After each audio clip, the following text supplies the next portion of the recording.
once said, one morning, Sherry and I woke up in a pool of water. Little did we know that later that day we'd have a son and a daughter.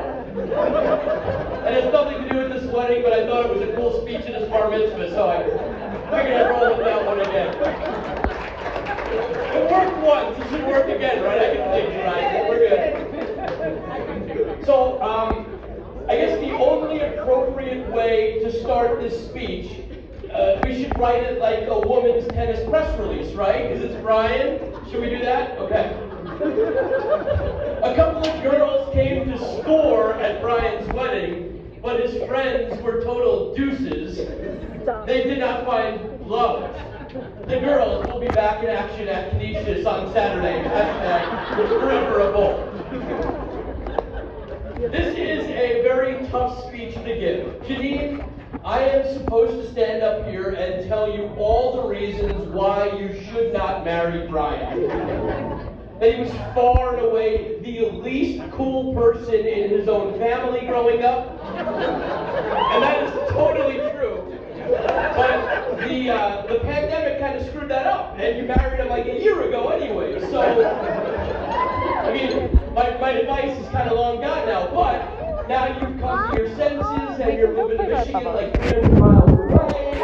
So you don't have to watch Met games and make Twitter stat graphics for underwater field hockey players. So that's good. You can enjoy your time in Michigan. He's so funny. So Brian and my relationship dates back 30 years.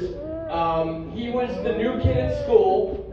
He was out hitting baseballs at Parkway School's back baseball field with Stacy and Paul one night. My dad and I went out there one night as well to do the same thing, and it's amazing how fate works out. That's the thing I gotta take from it. It was fate that night. Two fat Jewish guys with mustaches throwing lefty. Two kids who couldn't catch worth a shit. A match made in heaven.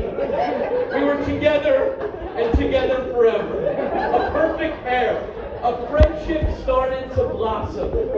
Our moms could talk for hours on the phone. Your sister had some hot friends. All of a sudden, 70 Richfield Street seemed like my home, and 10 Dartmouth Drive seemed like your home. One quick note about that. There was nobody, and I promise you, there was absolutely nobody in 1996 who thought they were cooler than Brian Wolf. He was the mercy invite to every popular girl's bat mitzvah because they felt bad about inviting Stacy without her brother. It's a good thing that Brian's game was terrible back then because he waited 25 years or so to find his perfect match. Over the years, we have done it all together. Our Hawk Talk radio show, we called basketball games, sporting events, concerts, road trips, Canada trips to get drunk underage, college visits, which blossomed later into family visits, which culminated last year into one of those surreal moments. It was actually really, really cool. Brian and I working on a professional level together. Something we had never done in our entire careers of working in sports. Almost a feeling of both of us having made it. Who would have thought two kids who started playing baseball together at the elementary school backfield would end up working together in the sports field and getting paid for it? Thank you, Coach Weitzel, for your mercy interview with me in Charleston that night. The special part of it was Brian going above and beyond to make the moment special for a young boy in Charleston that his team had befriended at a restaurant. Brian's care and attention to detail will never go overlooked. His passion for Buffalo sports and promoting his brand will never go unnoticed. And his professionalism is always recognized and appreciated by those who work with him on a daily basis, and those who do it just once in a career. Brian, I'm so glad Janine is marrying you for the man that you are, not the stature that you hold.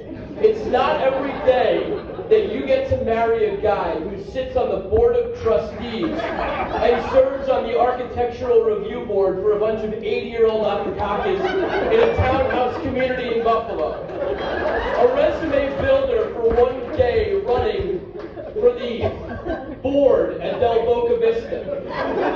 Luckily, Janine saw you for the person you were before the political stature of increasing the assessment $10 a month. That got to your head. The old people, they don't like that.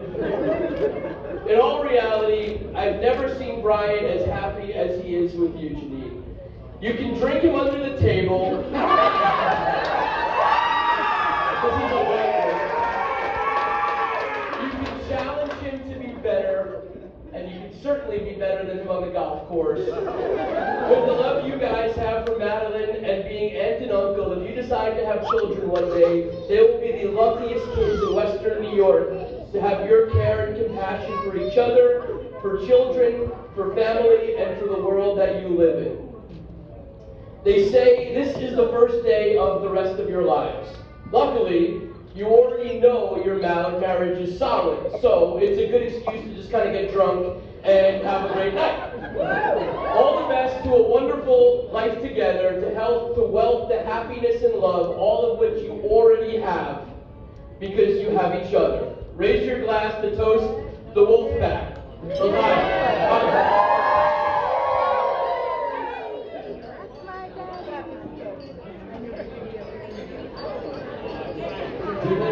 Momentarily, and you will always enjoy